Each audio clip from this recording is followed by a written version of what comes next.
오늘 본문의 내용은 굉장히 간단한 내용이지만 이 내용 안에 들어있는 의미는 결코 간단하지가 않습니다. 오늘 본문의 내용은 이렇습니다. 밤중에 친구가 찾아왔는데 이 친구는 여행을 하다가 먹을 것이 없어서 배가 아주 고픈 상태입니다. 그래서 주인이 이 친구를 대접하려고 하는데 마침 집에 먹을 것이 딱 떨어져서 아무것도 없는 것입니다. 그래서 이 사람이 옆집에 빵을 구하러 갔습니다. 그 빵을 구하러 갔는데 그 빵을 줘야 되는 옆집 사람이 뭐라고 이야기하느냐? 7절에서 이렇게 이야기를 합니다. 그가 안에서 대답하여 이르되 나를 괴롭게 하지 말라. 문이 이미 닫혔고 아이들이 나와 함께 침실에 누웠으니 일어나 내게 줄 수가 없노라 하겠느냐. 이렇게 의문문으로 끝이 났습니다. 이때가 아마 밤이 굉장히 늦은 것 같습니다. 그럼에도 불구하고 옆집 친구가 뭐라고 하느냐면 이미 밤이 어두웠고 내가 잠자리에 들었는데 어떻게 자네 청을 들어줄 수 있겠느냐 라고 이야기하지 않는다라는 것으로 이 대화가 끝이 나고 있다라는 점입니다. 그래서 많은 사람들이 이 비유를 어떻게 결론을 맺느냐 하면 기도를 굉장히 많이 해야 됩니다라는 기도문으로 이 본문을 해석하는 경향이 참 많습니다. 기도라는 것을 이렇게 설명을 하죠. 끈질기게 문 밖에 서서 몇 시간이고 있으면 아무리 밤늦게 왔다 할지라도 주인이 청을 들어주는 이 본문의 내용처럼 우리가 주님 앞에 끝까지 기도하면 주님께서 응답하실 것이다 라는 것으로 기도를 적용하고 그래서 우리가 기도를 많이 해야 된다라는 것으로 이 본문을 적용합니다. 물론 오늘 본문에 기도에 대해서 기도를 많이 해야 된다라는 요소가 분명히 있기는 합니다. 그래서 기도를 굉장히 많이 해야 됩니다. 우리가 오늘 본문을 통해서 기도 많이 해야 되고 하나님 앞에 기도하는 것이 중요하다라는 결론으로 맺어도 아무런 문제가 없습니다. 그런데 본문을 이렇게 결론만 맺어버리면 기도를 많이 해야 한다라는 도전을 받을 수도 있고 기도를 많이 할 수는 있겠지만 이 본문 속에 감추어진 복음의 핵심에 대해서 우리가 접근하기는 어렵다 그런 말입니다. 저는 개인적으로 성경을 보면 모든 곳에 다 복음이 들어가 있습니다. 특히 복음서는 더하겠죠. 예수님께서 단순히 너 기도 많이 해야 돼 이걸 가르치기 위해서 이 본문을 선택했느냐? 본문의 정황은 전혀 그렇지 않다는 겁니다. 그래서 우리가 이 본문에 대해서 좀 더 접근할 필요가 있겠다라는 생각이 듭니다. 제가 예를 한번 들어보겠습니다. 집에서 여러분 어린 아이 다 키워본 경험이 있지 않습니까?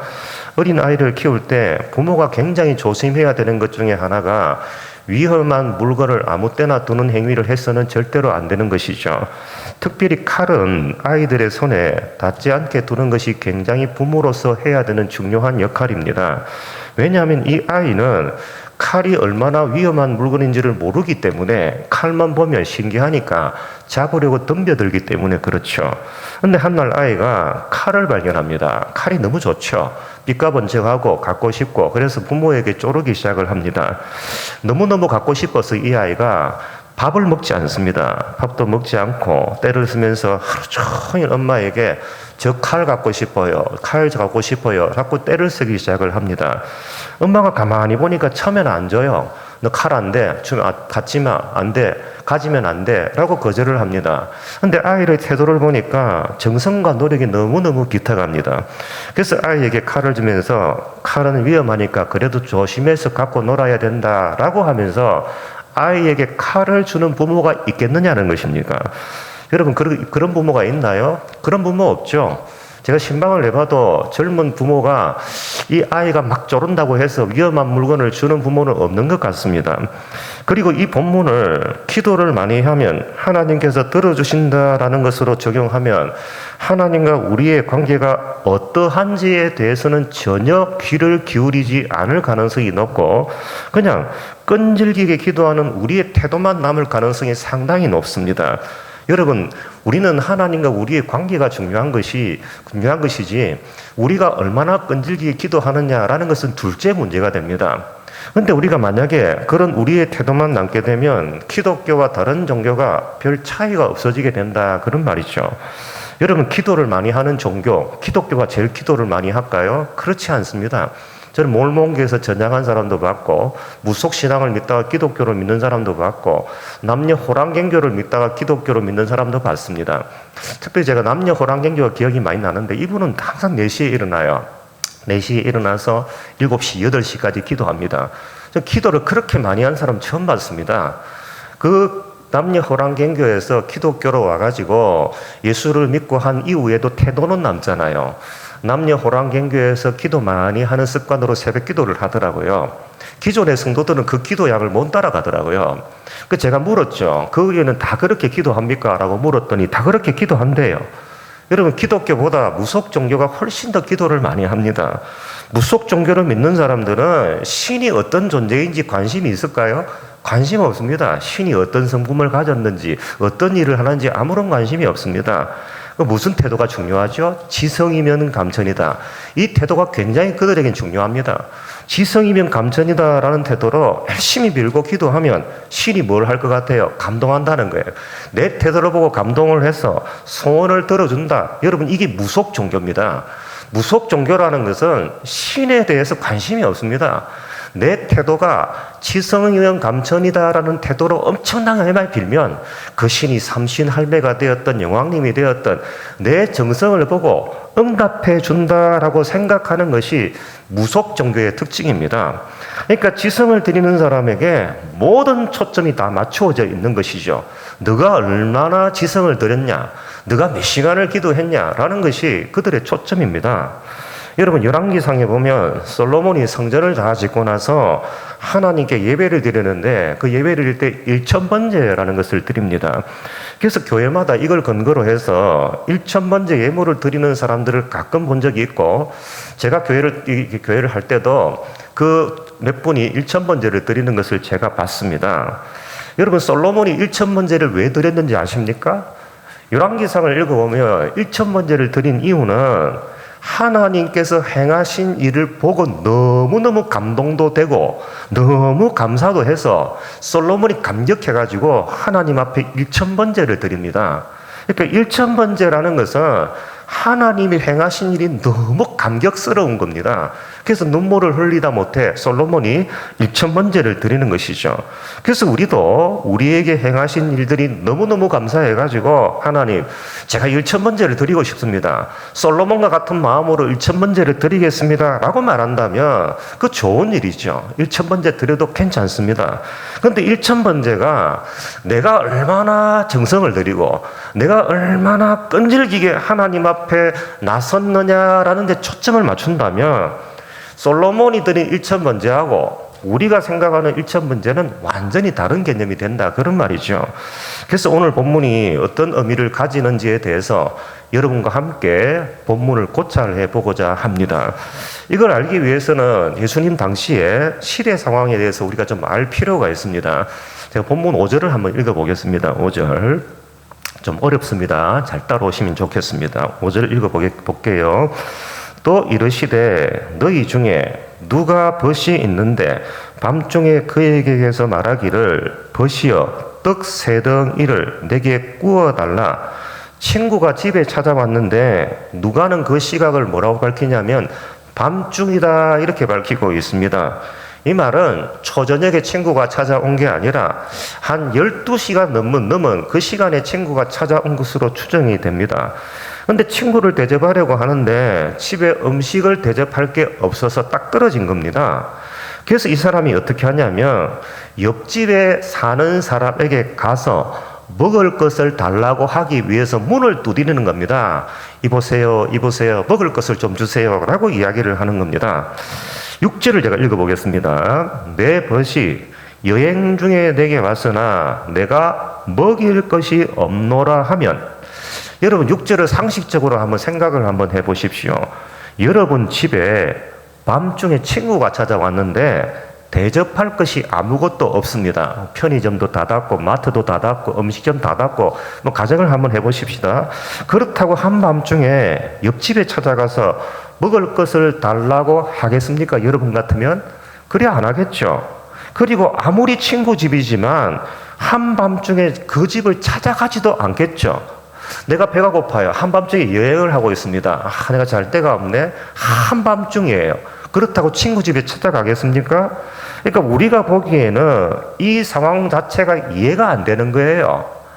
잘 곳이 없다고 밤늦게 친구 집을 찾아가는 사람이나 친구가 찾아왔는데 먹을 것이 없다고 밤 12시가 넘어서 옆집에 찾아가는 사람이나 다 제정신이 아닌 것 같아요. 근데 당시 히브리인들의 삶이 어떠한지를 조금만 이해하면 이 본문은 금방 이해를 할 수 있습니다. 왜냐하면 지금 중동의 날씨 굉장히 뜨겁죠. 중동의 날씨가 굉장히 뜨겁기 때문에 그때나 지금이나 유대인들, 중동에 사는 사람들, 요즘에는 좀 덜합니다. 에어컨도 있고 자동차 틀면 에어컨 다 나오니까. 근데 당시는 여행자들이 대부분 해가 지고 여행을 합니다. 해가 지고 난 이후에 이동을 하고 노동도 보통 해가 지고 난 이후부터 시작을 합니다. 그래서 밤중에 친구가 찾아오는 이런 일은 매우 잦았던 일은 아니지만 그래도 볼 수 없는 환경은 아니라 그냥 보통 간격으로 볼 수 있는 대목입니다. 그리고 당시 고대 근동사회는 마을 사람들끼리 공동체 의식이 강했습니다. 우리나라 조선시대 정도 생각하면 되죠. 두레도 있고 같이 공동으로 농사도 짓기도 하고 이 사람 집에 먹을 게 우리 집 먹을 거기도 하고 이게 이 당시 히브리인들의 문화였습니다. 그래서 그 집에 온 손님은 우리 집 손님이고 그 집에 어려운 일 당하는 것은 곧 우리가 당한 어려움이고 그 집의 축제는 곧 우리의 축제고 이런 개념이 히브리 공동체도 굉장히 강했습니다. 그래서 옆집에 찾아온 손님은 곧 우리 집에 찾아온 손님으로 인식하고 옆집에 찾아온 손님이라 할지라도 그 옆집에 있는 사람과 함께 극진히 대접하는 것은 히브리인들이 공통적으로 가지고 있었던 문화였습니다. 만약에 이걸 안 한다. 우리 집에 손님이 왔는데 먹을 것이 없어서 집에 찾아갔습니다. 그런데 옆집 사람이 내 못 해주겠다. 왜 밤중에 찾아오냐? 라고 거절을 한다면 그 사람은 공동체 의식이 없는 것이고 공동체의 수치를 가져다 준 것이고 그래서 심지어는 이런 사람을 마을에서 추방하는 경우도 잦았습니다. 그리고 히브리인들은요, 오래 알았다고 친구라는 말을 쓰지 않습니다. 친구는요, 진짜 친밀한 사람에게만 쓰는 겁니다. 그래서 예수님께서도 복음서에 이런 말씀하셨죠. 사람이 친구를 위하여 자기 목숨을 버리면 이보다 더 큰 사랑이 없다. 친구라는 것은 자기와 굉장히 친밀한 사람을 이야기하는 겁니다. 자, 이걸 머릿속에 두고 우리가 오늘 본문을 한번 들어가 볼까 합니다. 먼저 이 본문의 결론부를 제가 한번 읽어보겠습니다. 8절을 한번 읽어보겠습니다. 내가 너희에게 말하노니 비록 벗됨으로 인하여서는 일어나서 주지 아니할지라도 그 간청함을 인하여 일어나 그 요구대로 주리라. 밤중에 찾아와서 빵을 달라고 하는 이 요구를 그 사람이 친구라는 이유 때문이라면 안 들어줄 수도 있다는 이야기입니다.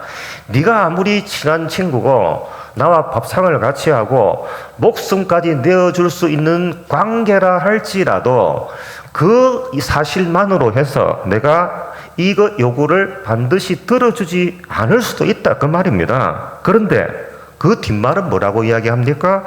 간청함으로 인하여서는 들어줄 수밖에 없다는 거예요.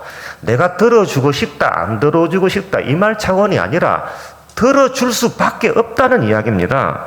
그래서 이 전통적으로 이 간청함을 뭐라고 이해를 했느냐면 끈질김이라는 단어로 이해를 했고 그래서 기도는 오래 하고 끈질기게 해야 된다라는 이야기를 적용점으로 찾았던 것이죠. 그러면 하나님께서 들어주신다라고 이야기를 했습니다. 그런데 이 간청함이라는 말은 끈질기게 오래 한다라는 뜻이 아닙니다. 간청함이라는 말을 의역을 하면 이런 뜻입니다. 수치와 부끄러움을 피하기 위하여 라는 뜻입니다. 다시요. 간청함이라는 이 단어는 단순히 우리 의지적 차원에서 끈질기게 뭘 한다라는 말이 아니라 수치와 부끄러움을 피하기 위하여라고 의역을 할 수가 있습니다. 제가 8절을 한번 읽어보겠습니다. 다시요. 내가 너희에게 말하노니 비록 벗됨으로 인하여서는 일어나서 주지 않을지라도 히브리인들에게 친구는 엄청난 관계가 깊다, 그렇게 말씀을 드렸습니다. 그럼에도 불구하고 친구가 빵을 달라고 밤에 찾아왔을 때 요청을 들어줄 수도 있지만 안 들어줄 수도 있다, 그런 말입니다. 친구 관계이기 때문에 내가 들어주어야 된다, 그런 말은 없다, 그런 말입니다. 안 들어줘도 내가 뭐 욕 좀 먹겠지만 괜찮다는 거예요. 그런데 간청함으로 인하여서는 이게 무슨 말입니까? 그 청을 들어주지 않으면, 그 사람의 요청을 들어주지 않으면 주인이 동네 사람에게 뭘 당할 수밖에 없다는 이야기입니까? 수치를 당하고 부끄러움을 당할 수밖에 없고, 심지어는 이것 때문에 마을에서 쫓겨날 수밖에 없는 상황이 발생할 수도 있기 때문에 그렇게 되지 않기 위해서라도 그 청을 들어줄 수밖에 없다라는 뜻이 되는 겁니다. 그러니까 이 사람이 옆집 친구의 청을 들어준 이유는 뭐냐면 이 사람이 친구 관계이기 때문이 아닙니다. 또 청을 달라고 오랫동안 끈질기게 요청했기 때문도 아닙니다. 그 사람의 청을 들어주지 않으면 주인이 동네 사람으로부터, 우리와 함께 살아가는 이 공동체 사람으로부터 수치를 당하고 부끄러움을 당할 수밖에 없기 때문에 그것을 당하지 않기 위해서라도 빵을 내어줄 수밖에 없다, 그런 뜻이 되는 겁니다. 그러니까 찾아온 친구가 무례한 부탁을 한 건 맞죠. 여러분, 이 시대에 아무리 밤중에 오간다 할지라도 밤 12시 이후에 똑똑하는 것은 무례할 수 있습니다. 친구야, 그 무례한 행동이야. 내가 친구 관계 위해서라도 내가 들어줄 수 있지만 오늘은 좀 피곤한데 내가 안 들어줄 거야 라고 해도 괜찮다는 겁니다. 그러니까 찾아온 친구가 무례한 부탁을 했음에도 불구하고 거절하지 못하는 이유는 구하는 자의 태도 때문이 아니라는 거예요. 구하는 자가 끈질기게 기도했기 때문에 라는 태도 때문이 아니라 이 요청을 들어주지 않으면 수치를 당하고 부끄러움을 당하게 된다는 자기 자신이 처한 상황 때문이라는 것입니다. 여러분, 예수님이 이 비유를 다 말씀하시고 나서 그 다음 구절에 뭐라고 말씀하셨냐면 10절에서 이렇게 말씀하셨습니다. 구하는 이마다 받을 것이요, 찾는 이는 찾아낼 것이요, 두드리는 이에게는 열릴 것이니라. 자, 다시 한번 이 구절을 읽어볼게요. 여러분 잘 아는 구절이지 않습니까? 구하는 이마다 받을 것이요, 찾는 이는 찾아낼 것이요, 두드리는 이에게는 열릴 것이니라. 여러분, 예수님께서 이 비유를 통해서 하고 싶은 가장 핵심적인 말씀이 10절입니다. 구하고 찾고 두드리는 자에게 하나님이 반드시 응답하실 것입니다 라는 말을 하고 싶기 때문에 이 비유를 꺼내 들었습니다. 자, 그러면 하나님이 왜 들어주시냐는 거예요. 구하고 찾고 두드리는 자에게 하나님이 들어주신다는 거예요. 그럼 하나님이 왜 들어주시냐는 겁니다. 구하고 찾고 문을 두드리는 사람의 끈질긴 태도 때문에 들어주신다는 것입니까? 아니라는 거예요, 그게. 오늘 본문의 비유 내용은 그거 아니라는 거예요. 하나님께서 구하고 찾고 두드리는 자에게 반드시 들어주시는 이유는 그 기도를 듣고 있는 하나님의 성품 때문에 그렇다라는 이야기를 하고 싶은 겁니다.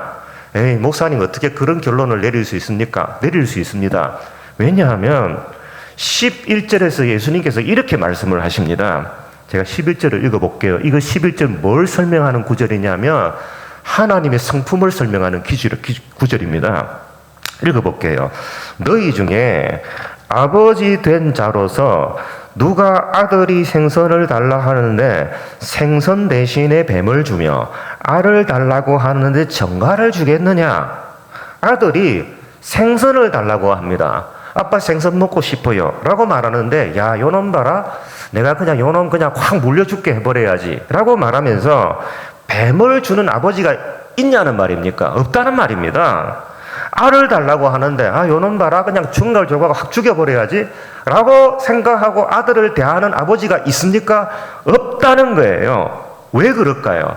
하나님이 왜 그렇게 대할까요? 아들이 알 주세요 그래요. 아들이 또 생선 주세요 그래요. 그럴 때 아버지는 좋은 것 주잖아요. 왜 그럴까요?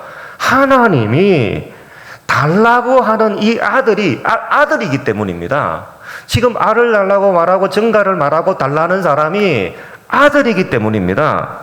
여러분, 구하고 찾고 두드리는 사람에게 주신다고 말씀하셨습니다. 구하고 찾고 두드리는 자에게 반드시 주신다고 말씀하시면서 성경은 그 근거로 뭘 대고 있냐면 11절 이후에서 그 근거를 기도하는 사람의 끈질긴 태도를 말하고 있지 않다는 거예요. 기도하는 사람의 끈질긴 태도를 말하는 게 아니라 하나님이 누구기 때문에 우리 아버지이기 때문이라고 지금 예수님이 우리에게 가르치고 있는 것이죠. 그 아버지는 어떤 아버지일까요? 그 아버지는 어떤 아버지일까요? 13절을 제가 읽어보겠습니다. 너희가 악할지라도 좋은 것을 자식에게 줄 알거든. 아빠 저 칼 갖고 싶어요. 그래 칼 좋아. 너 원하는 거 다 해줄게. 칼 줄게. 그래 안 한단 말이에요. 우리가 악한 것을 구할지라도 좋은 것을 자식에게 주는 아버지의 성품이기 때문에 어떡하라는 거예요? 우리 보고 구하고 찾고 문을 두드리라는 거예요. 자녀가 아무리 악할지라도 자녀가 천지분간 못하고 야, 저 칼 좋네. 저 칼 가지면 내 성공할 것 같아 라고 칼을 달라고 금식하고 때를 쓰고 한다 할지라도 아버지는 아들이기 때문에 좋은 것을 찾아주는 것이 육신의 부모잖아요. 육신의 부모일진데 하물며 하나님은 우리 아버지이기 때문에 반드시 우리는 이게 좋은 건지 좋지 않은 건지 분간 못하고 천지분간 못해도 하나님은 우리를 좋은 것으로 갚아주시는 분이십니다 라고 말하는 겁니다. 여러분 5절에서 8절까지 비유해서 주인은 수치를 당하지 않기 위해서 부끄러움을 당하지 않기 위해서 한밤중에 찾아온 옆집의 사람에게 먹을 것을 내어줄 수밖에 없었습니다. 내어주고 싶다고 해서 내어주고 내어주지 않고 싶다고 해서 안 내어주고 이렇게 못한다는 거예요. 그러면 누가는 이 집주인을 누구에게 지금 비유하고 있는 겁니까? 아무리 악하다 할지라도 하나님이 우리를 자녀로 입양했기 때문에 가장 좋은 것을 줄 수밖에 없는 하나님 아버지로 이 옆집 사람을 비유하고 있는 것입니다. 여러분, 끈질기게 기도해야 됩니다. 끈질기게. 우리가 기도 제목이 있으면 진짜 끈질기게 기도해야 됩니다. 포기하면 안 돼요. 포기하지 않고 기도해야 됩니다. 왜 그래야 됩니까? 왜 우리는 포기하지 않고 기도해야 됩니까? 포기하지 않고 끈질기게 기도하면 하나님이 우리의 정성의 감복을 받아서 그래서 들어주시기 때문이 아닙니다. 하나님이 우리의 아버지이기 때문입니다. 우리의 아버지이시기 때문이고 우리는 그분의 자녀이기 때문에 우리가 아무리 천지분간 못해서 이게 좋은 건지 나쁜 건지 모르고 막 구해도 하나님은 우리에게 가장 좋은 것을 주시는 분이시기 때문에 바로 우리 하나님 아버지라는 것을 알기 때문에 그분이 나의 아버지라는 것을 알기 때문에 포기하지 않고 기도하라라고 성경은 말하는 것이죠. 그래서 우리에게 중요한 게 뭔지 아십니까? 여러분 그리스도인에게 중요한 게 뭐예요? 성도에게 중요한 게 뭐예요? 기도하는 태도 물론 중요합니다. 그러나 더 중요한 게 뭐냐? 우리의 아버지 되신 하나님이 어떤 분인지를 아는 게 중요하다는 거예요. 이분이 어떤 약속을 우리에게 하셨고 어떻게 우리를 가장 좋은 길로 인도하셨고 인도하실 것이고 지금도 인도하고 계시는 분이신지를 알아가는 우리의 영성이 중요하다 그런 말입니다. 여러분 어떤 사람이 자기 집에 친구가 찾아왔는데 먹을 것이 없습니다. 그래서 한밤중임에도 불구하고 옆집에 가서 먹을 것을 달라고 요청합니다. 그런데 여러분 이 본문에서 이 친구가 망설입니까? 야, 옆집에 가도 될까? 안 될까? 가면 친구가 거절하진 않을까? 여러분 망설입니까? 본문에 보면 한치의 망설임도 없습니다. 주저하지 않고 갑니다. 여러분 왜 그럴까요? 어떻게 이렇게 과감한 행동을 할까요? 한밤중임에도 불구하고 옆집에 사는 사람은 내가 이런 요구를 했을 때 빵을 주지 않으면 그 사람에게는 수치가 돌아갈 것이고 부끄러움을 당하게 될 것이고, 그렇기 때문에 반드시 내가 한밤중이라 할지라도 1시에 간다 할지라도 그 사람은 내 요구를 들어줄 수밖에 없을 것이라는 확신이 있기 때문에 가는 것입니다. 만약에 이 사람이 이런 확신 없으면 한밤중에 찾아가겠습니까? 망설이겠죠. 내가 가도 되나? 이런 생각할 거 아니에요? 근데 그런 생각 안 합니다. 확신이 있는 거예요. 반드시 줄 것이다. 여러분, 기도할 때 가장 중요한 게 뭘까요? 이 밤에도 기도할 건데 가장 중요한 게 뭘까요? 하나님이 우리의 아버지가 된다는 존재의식입니다. 하나님이 내 아버지고 나는 그분의 자녀이기 때문에 우리가 하나님이 나에게 약속하신 것을 붙들고 기도하면 하나님은 반드시 가장 좋은 것으로 응답하시는 분이시라는 사실을, 확신을 갖고 기도하는 것, 이게 길게 기도하는 것도 중요하겠지만 이게 훨씬 더 중요하다, 그런 말입니다. 제가 이 비유가 어떤 비유의 뜻인지 좀 더 알기 위해서는 이 비유 좀 깊이 한번 좀 들어가 봐야 되겠습니다. 누가복음 11장 1절 제가 한번 읽어볼게요. 누가복음 11장 1절입니다.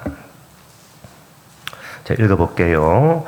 예수께서 한 곳에서 기도하시고 마치심에 제자 중 하나가 여짜오되, 주여, 요한이 자기 제자들에게 기도를 가르친 것과 같이 우리에게도 가르쳐 주옵소서. 세례 요한이 자기 제자들에게 기도하는 것을 가르쳐 주었다는 소식을 예수님의 제자들이 들었습니다. 그래서 예수님 제자들이 예수님에게 와서 세례 요한도 제자에게 기도를 가르쳐 줬는데 우리에게도 가르쳐 주십시오라고 요청한 겁니다. 여러분, 당시 대부분의 랍비들은 제자들에게 기도문을 가르쳤습니다. 그래서 랍비들마다 고유의 기도문을 가지고 있었죠. 당시 사람들에게 기도문이라는 것은 어떤 의미가 있느냐면 자신이 속한 공동체가 어떤 방향으로 나아가는지, 목적은 뭔지, 그런 일종의 공동체 지향점을 기도문으로 나타내고 있다라고 보시면 됩니다. 그래서 예수님의 제자들도, 예수님, 당신이 지금 가려고 하는 것이 어디입니까? 목적이 뭡니까? 우리는 어디로 가는 것입니까? 라는 것을 기도문을 통해서 가르쳐 주십시오라고 요청을 하는 겁니다. 그래서 예수님이 가르쳐 준 것이 뭐냐면 2절부터 4절까지 나오는 주 기도문이라는 것이죠.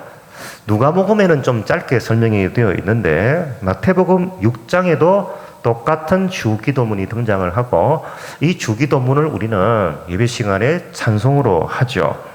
그런데 마태복음 6장에 등장하는 이 주 기도문에서 가장 중요한 구절이 뭡니까?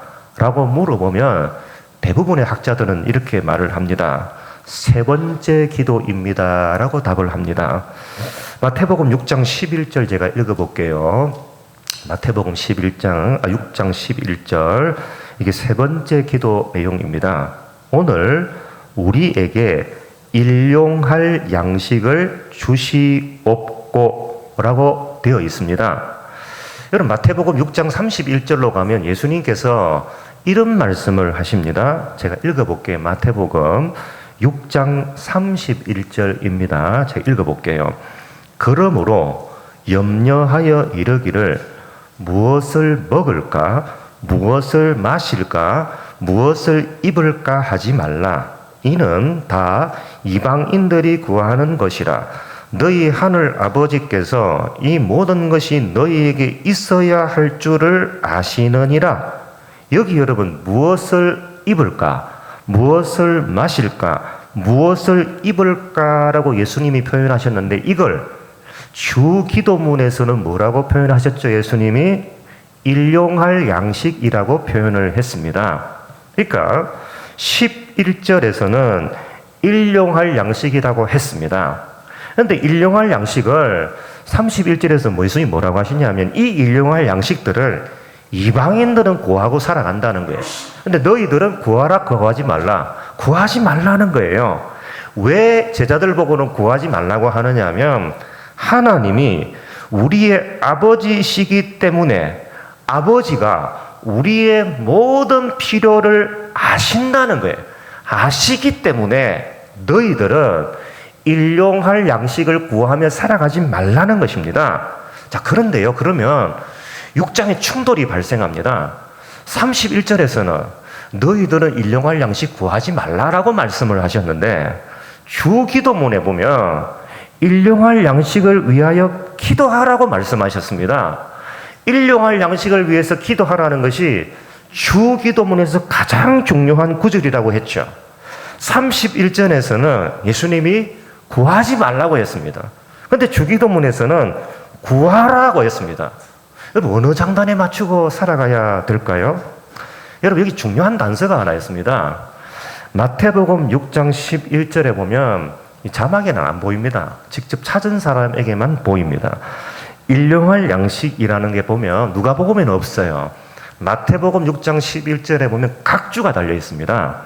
각주가 붙어 있는데 이 각주에 쭉 따라가서 성경 제일 밑을 받아보면 일용할 양식이 다른 번역에서는 어떻게도 번역되는지 설명해 놓고 있습니다. 뭐라고 되어 있냐면 내일의 양식이라고 되어 있습니다. 그러니까 일용할 양식이라고 번역해도 되고 내일의 양식이라고 번역해도 무방하다 그런 뜻입니다. 자, 그러면 11절을 이렇게도 번역할 수 있겠죠. 오늘 우리에게 내일의 양식을 내려주시고 라고 번역해도 되겠죠. 여러분, 구약 성경을 읽어보면 하나님께서 이스라엘 백성들에게 일용할 양식도 내려주셨지만 내일의 양식을 주신 적도 있습니다. 언제냐? 이스라엘 백성들이 광야 생활을 할 때 평소 때는 그날 먹을 것만 주셨습니다. 그런데 안식일 전날에는 내일 먹을 수 있는 양까지 주셨어요. 평소 때는 그날 먹을 것밖에 안 주셨습니다. 그런데 안식일 전날 때면 그 다음날 만나 주우러 가지 말라고 그 다음날 먹을 수 있는 양까지 다 주셨습니다. 여러분, 내일 양식이 내린다는 말은 무슨 말이에요? 오늘이 지금 안식일 전날이에요. 안식일 전날 갔더니 내일 먹을 수 있는 양식까지 다 주셨습니다. 그러면 내일 양식을 준다는 말은 내일이 온다는 이야기잖아요. 내일 우리가 맞게 될 안식일은 반드시 온다는 이야기입니다. 여러분, 구약에 안식일을 완성하신 분은 누구라고 이야기합니까? 신약에 와서 누구라고 이야기하죠? 예수 그리스도라고 이야기합니다. 영원한 안식을 완성하실 분은 예수님이라고 말하는 거예요. 예수님께서 안식을 완성하셨어요. 그러면 내일의 양식을 구하는 기도를 하라라는 말은 무슨 뜻이겠습니까? 안식을 완성하신 예수 그리스도라는 빵을 먹고 마시라라는 의미가 되는 것이죠. 어렵습니다. 이거 어렵습니다. 이 중요합니다. 어렵지만 내일의 양식을 먹으라는 뜻이 된다. 그런 말. 내일의 양식은 예수 그리스도를 먹고 마시라는 뜻이 된다. 그런 말입니다. 여러분, 인간이 죄를 짓고 난 이후에 가장 먼저 찾아온 게 뭐냐면 두려움이라는 거예요. 두려움이 엄습해 들어왔습니다. 여러분, 사람에게 왜 두려움이 찾아올까요? 죽음 때문입니다. 내일 내 인생이 올지 안 올지 모르겠다는 거예요.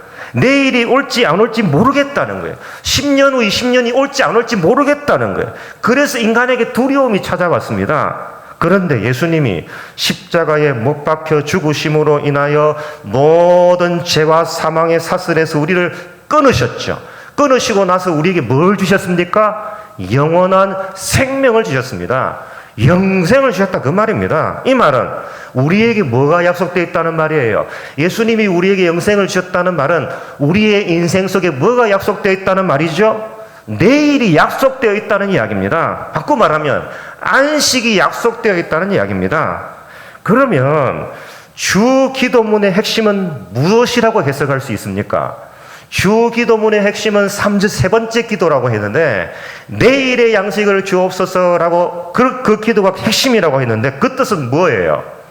우리를 사망과 죽음의 권세에서 해방시켜서 안식을 주시는 유일한 분이 예수 그리스도라는 사실을 알고 그분을 먹고 마시는 삶을 살아가라라는 뜻이 된다, 그런 말입니다. 그게 일용할 양식을 주옵소서라는 기도의 내용이 되는 것이고, 이게 주 기도문의 가장 핵심이 되는 겁니다. 이 말씀을 전해주시기 위해 주셨던 비유가 오늘 우리가 읽었던 이 친구 비유입니다. 오늘 비유의 결론이 어떻게 끝나는가? 누가복음 11장 13절을 제가 한번 읽고 마치도록 하겠습니다. 11장 13절. 누가복음 11장 13절입니다. 너희가 악할지라도 좋은 것을 자식에게 줄 줄 알거든 하물며 너희 하늘 아버지께서 구하는 자에게 성령을 주시지 않겠느냐 하시니라. 여러분, 우리 아버지 하나님은 어떤 분이에요? 어떤 분이라고 지금 누가는 가르쳐주고 있습니까? 구하는 자에게 성령을 주시는 분이시다라고 말씀합니다. 여러분, 오늘 본문은 친구가 떡을 주는 이야기로 시작을 해서 예수님이 우리에게 성령을 주시는 이야기로 끝맺고 있습니다. 예수님께서 주기도문을 가르치면서 내일의 양식을 구하라라고 말씀하셨어요. 내일의 양식을 구하라라고 말씀하시면서 이 본문의 끝은 어떻게 끝난다고요? 성령을 주시겠다라는 약속으로 끝이 납니다. 그러면 우리에게 일용할 양식이라는 것은, 내일의 양식이라는 것은 예수 그리스도도 되지만 성령 하나님도 된다, 그렇게 이야기할 수가 있겠죠. 그래서 그리스도인의 삶은 예수님과 성령님을 먹고 마시는 삶을 이어야 하고, 그럴 때 반드시 하나님 아버지께서는 우리에게 안식을 허락하실 것이다 라는 내용입니다. 바라옵기는 여러분의 남은 생이 예수 그리스도를 먹고 마심으로 인하여 영원히 배고프지 않고 영원히 목마르지 않고 영원히 안식하시는 삶을 천국에서도 누리고 이 땅에서도 누리시는 참된 복된 삶이 되시기를 주의 크신 이름으로 축복합니다. 우리 함께 기도하겠습니다. 오늘 말씀 생각하면서 기도했으면 좋겠습니다. 하나님, 저희 양식이 예수 그리스도가 되고 성령 하나님이 되게 하여 주옵소서. 예수님을 먹고 마시며 그분의 말씀을 먹고 마실 때 배부르게 하시고, 성령 하나님과 동행할 때 나의 삶이 풍요하게 하시고 안식의 삶을 누리는 우리의 삶이 되게 하여 주옵소서. 하나님, 이 세상에 하나님 썩어질 것에 우리의 욕망을 바치는 것이 아니라 영원한 예수 그리스도 앞에 우리의 삶을 드리는 참된 삶이 되게 하여 주옵소서. 우리 말씀을 생각하면서 우리 주여 한번 외치고 한번 기도하겠습니다. 주여! 하나님 아버지,